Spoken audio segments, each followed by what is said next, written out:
जय Jagannath friends, welcome back my channel. Please guys video केमती लगुच कमेंट रे कह।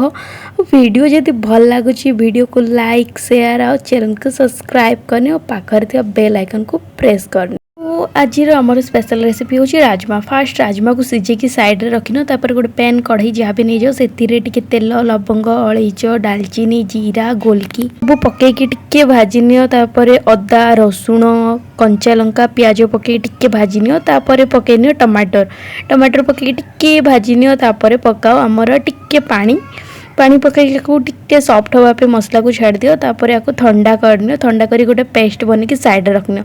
तापर से पैन रे ही टिके तेल नियो, तेजपत्र और पेस्ट आम जोड़ा बन के रखियो सेटा को पकई भल से टिके भाजी दियो। तापर लूण हल्दी काश्मीर लंका गुंड पकई भल से ताको भाजी नियो। तापर एवरेस्ट आमर किचन किंग मसाला पकई आउ टिके कसी नियो। तापर आमे सिझे के रखिथिबा राजमा को सेथिरे पकई दबा।